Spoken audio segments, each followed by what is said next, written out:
Disculpad el retraso en el inicio, parece que se debía a problemas técnicos con la conexión a Internet para que esta intervención se pudiera seguir a través del streaming. Decía antes, y lo vuelvo a repetir, que tenemos que felicitarnos por la absolución de Rita. Una vez más nos acusan, mienten y una vez más los tribunales o archivan o declaran la inocencia. Creo que en este caso dimos un ejemplo de unidad, actuando todos juntos y juntas defendiendo a una compañera cuando es atacada y creo que siempre lo hemos hecho así y que tendremos que seguir haciéndolo así. Así que hoy es un día bonito.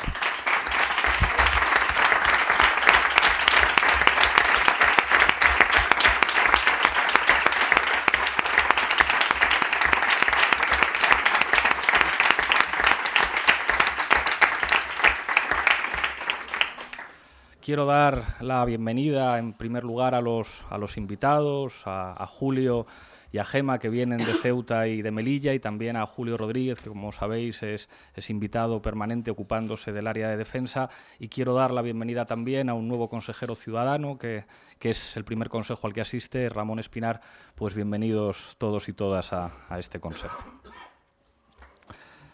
Bueno.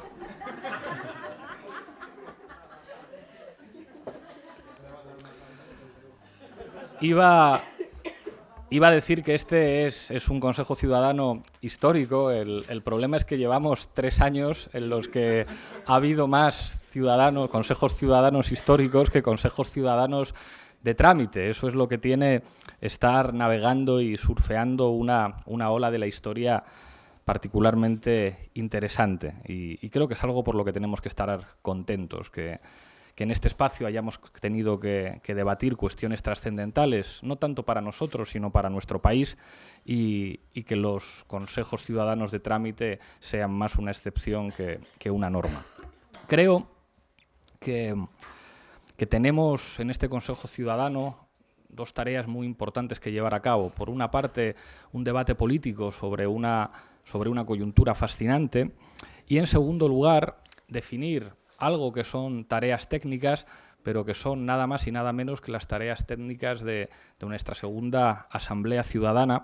que seguramente va a diferir en sus retos de lo que nos planteábamos hace solamente 2 años. Hace solamente 2 años nos veíamos frente a una gincana electoral y frente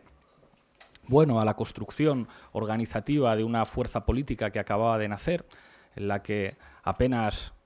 éramos el grupo inicial de militantes y círculos que habían empezado a constituirse en todo el país. Creo que los retos que tenemos ahora como fuerza política de oposición que aspira a gobernar en España son de una dimensión, si cabe, más enorme. Esta mañana, cuando preparaba estas notas, recordaba dónde estábamos hace 3 años. Bueno, hace solo 3 años Podemos era una idea que estaba en muy pocas cabezas, diría que básicamente en 3, en la de Miguel Urbán, en la de Jorge Moruno y en la mía, y me impresiona y me da vértigo pues en lo que hemos sido capaces de convertirnos. Hay, digamos, una cierta nostalgia por aquellos momentos, por el Podemos que empezó a nacer, que nace básicamente como un grupo de activistas y de universitarios que básicamente tenían 2 cosas. Tenían un tipo con coleta que salía en la televisión y tenían un diagnóstico sobre la crisis de régimen que se había producido en nuestro país y sobre lo que había representado el 15M, que había empezado a experimentar una traducción en términos comunicativos y en términos de estilos, primero de una manera muy precaria a través de la tuerca y después, digamos, con una presencia que entonces sorprendía en medios de comunicación de masas. Esa reflexión que empezamos a experimentar en la tuerca y después en los grandes medios tenía que ver con las posibilidades de cambio en nuestro país y con la intuición que también habíamos sido capaces de construir de otras experiencias que se habían producido en otros países del mundo, de que había unos ingredientes nuevos para el cambio político. Aún así, quiero recordar que en aquellos momentos nuestra debilidad era tal que nacimos poco menos que como una invitación a la izquierda realmente existente a trabajar de otra manera, y que de alguna manera el paso de gigante que fuimos capaces de hacer tiene que ver con que entonces nadie nos tomó en serio y nos tuvimos que ver obligados a caminar solos. Creo que hoy afrontamos una realidad muy diferente. La primera es que ahora sí nos toman en serio, y nos toma en serio todo el mundo, y la segunda son las tareas. Yo creo que hace 2 años nuestras tareas fundamentales eran enormemente limitadas, muy ilusionantes, pero enormemente limitadas, y de alguna manera las afrontábamos conscientes de las enormes dificultades que teníamos. Quiero decir, y esto me parece una cosa importante, que las decisiones que tomamos hace 2 años se explican por aquella coyuntura, se explican por el hecho de que teníamos que, como decía Íñigo, ¿no?, correr sin atarnos los cordones, y se explican por los desafíos electorales que teníamos en forma de gincana y con unos adversarios que nos pusieron todas las dificultades del mundo. Recuerdo cómo nos cogió la convocatoria de las elecciones autonómicas andaluzas, pero el hecho de que esas decisiones se expliquen quizá no haga que se justifiquen del todo. Y yo quiero transmitir aquí una autocrítica. Creo que en algunas cosas nos equivocamos. Creo que no era necesario excluir del órgano de dirección de Podemos a las minorías, que hubiéramos podido continuar ese camino siendo en este sentido algo más confiados, y creo que nos equivocamos también, a pesar de que entendíamos entonces que Podemos necesitaba un modelo presidencialista. Creo que hasta cierto punto lo exageramos, y eso creo que hizo que este Consejo Ciudadano, tan concurrido hoy, de lo cual me alegro mucho, naciera con un problema, naciera demasiado vinculado a la figura del secretario general, y no tanto a los proyectos, que yo creo que son los que tienen que definir por qué está uno en el Consejo Ciudadano. Y en ese sentido, aunque seguramente habrá diferencias en la organización, tenemos que avanzar para asegurar que el Consejo Ciudadano tiene una legitimidad propia, y no una legitimidad asociada a ninguna figura concreta, y ni siquiera a un grupo de figuras concretas, sino que tiene una legitimidad propia, y a mi entender eso tiene que ver con firmar contratos con la militancia y con los inscritos. Creo que aquel Podemos seguramente necesitaba gobernabilidad, pero que hubiéramos podido establecer mecanismos que hicieran compatible esa gobernabilidad con una coralidad que creo que nuestra organización necesita ahora y que es un clamor. Lo he dicho en algunos medios de comunicación, necesitamos un Podemos que no sea el partido de Pablo Iglesias, que pueda tener diferentes secretarios generales, y estoy convencido que en el futuro otras compañeras y otros compañeros asumirán esa función y no necesitarán la vinculación de este proyecto ni a una cara ni a dos, sino que sea un proyecto que esté por encima de sus dirigentes y por encima de sus portavoces. Creo que tenemos el desafío de cambiar esa dinámica, pero no quiero cerrar esta autocrítica sin elogiar el recorrido épico del que fuimos capaces. Quizá en algunas cosas nos equivocamos, pero creo que logramos una presencia sin precedentes en los parlamentos de este país. Jamás una fuerza política en toda Europa había logrado una irrupción como la nuestra en un terreno para el que no estábamos preparados, como era el de los parlamentos autonómicos. Fuimos, y en algunos continuamos siendo, llaves de gobierno en Aragón, en Castilla-La Mancha, en Extremadura, en Navarra, en la Comunidad Valenciana y en Baleares, y gracias a eso, en algunos lugares con más suerte que en otros, logramos que se implementaran desde los gobiernos políticas de protección de las mayorías sociales, y fuimos capaces de llegar al gobierno en los principales ayuntamientos de este país. Creo que podemos estar enormemente satisfechos por lo conseguido en estos años. En las elecciones generales fuimos capaces de convertirnos en la primera fuerza política en Euskadi y en Cataluña, y de ser nada menos que segunda fuerza en Madrid, en Canarias, en Baleares, en Navarra, en Galicia, en la Comunidad Valenciana. Y de alguna manera con nosotros termina un sistema de partidos que algunos llamaban sistema del turno. Y con el fin de este sistema de partidos se abren las posibilidades de abrir una época política diferente en nuestro país, en el que el viejo reparto simbólico de posiciones ha pasado a ser historia. Creo que logramos también algo a lo que yo doy mucho valor, que es un proceso de nuevo sin precedentes de confluencias entre fuerzas sociales progresistas y por el cambio social en nuestro país. En primer lugar, reconociendo la plurinacionalidad constitutiva de nuestra patria, y logrando tanto en Cataluña como en Galicia un encuentro con diferentes sujetos, creo que logramos hacer algo a lo que quizá la izquierda tradicional en nuestro país no se había atrevido a hacer, que es perder complejos al reconocer que España es un país de naciones, que España es un país de países, y creo que fuimos capaces de darle espacio organizativo. Y creo que también hemos sido capaces de generar una alianza con una familia de sujetos políticos con los que yo creo que debemos seguir caminando. Desde la independencia de los diferentes sujetos políticos, yo creo que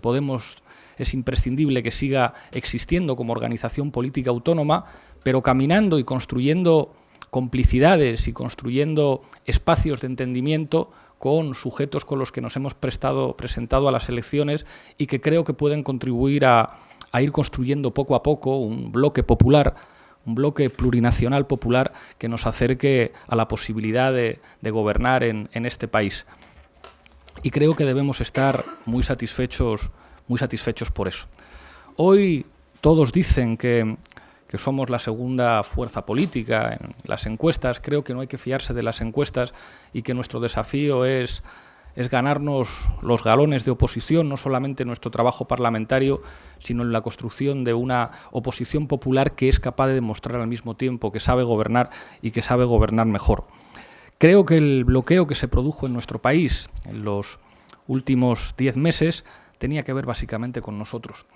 Nosotros siempre habíamos dicho que el principal partido para entender el régimen político del 78 y la historia reciente de nuestro país era el Partido Socialista. Y ese bloqueo que se produjo tenía que ver fundamentalmente con la incapacidad de este partido para tomar una decisión.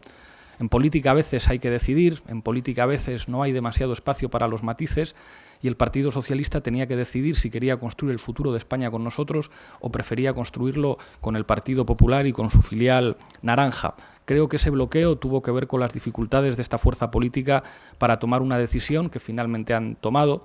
y al tomarla han acabado definitivamente con ese reparto simbólico de posiciones. Se lo dije a Rajoy en su investidura: usted es presidente,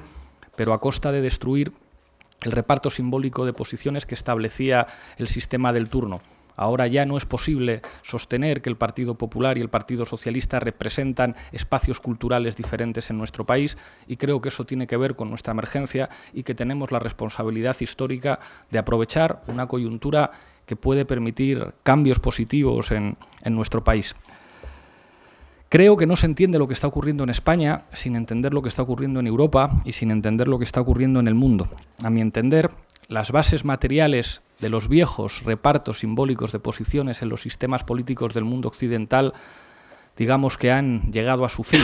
y seguramente lo que está ocurriendo en los Estados Unidos, lo que está ocurriendo en el Reino Unido, lo que está ocurriendo en Francia, lo que está ocurriendo en Italia, tiene que ver con el final de una época, tiene que ver con la capacidad ordenadora de la política que tuvo durante décadas el neoliberalismo, y sospecho que es muy difícil que se pueda volver a ese tipo de regímenes políticos que se habían convertido esencialmente en regímenes del turno, en que las fuerzas que se reservaban la posibilidad de gobernar pensaban básicamente lo mismo en todo y estaban de acuerdo con apuntalar un proyecto social y un proyecto que entendía la comunidad internacional y las políticas públicas como algo asociado a los intereses de las élites. Eso ha cambiado, no necesariamente tiene traducciones políticas que a nosotros nos gusten.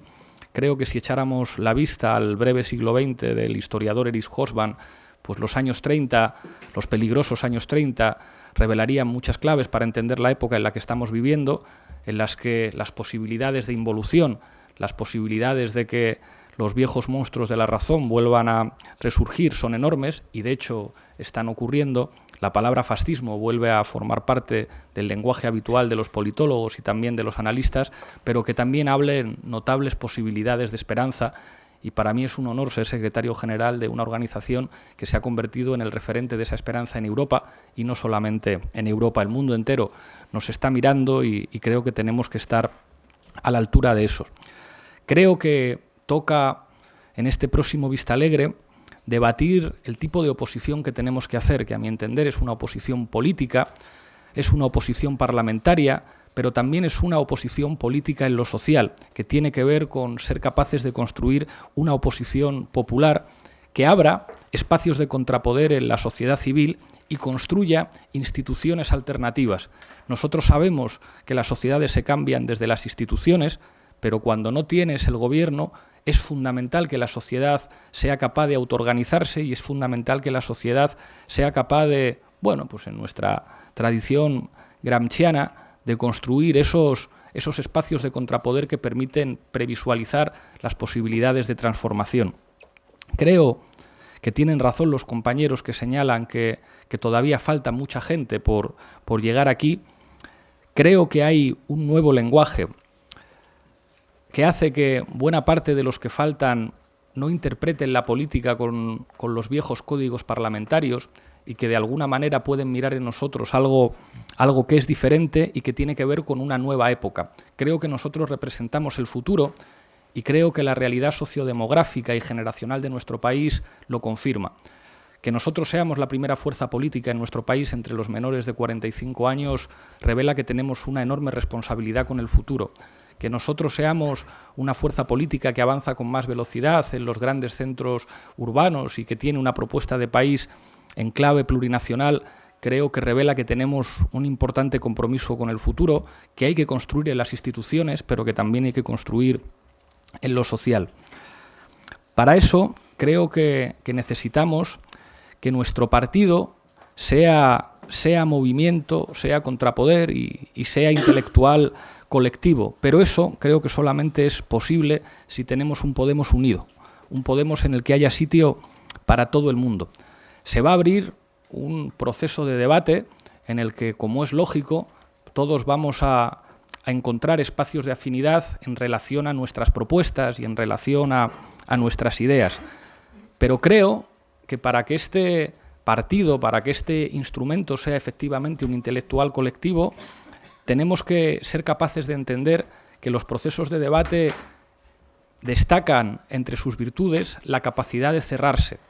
y que seguramente las ideas que nos organicen previamente a una asamblea ciudadana no deban constituir bloques, ni corrientes, ni partidos dentro del partido irreconciliables después del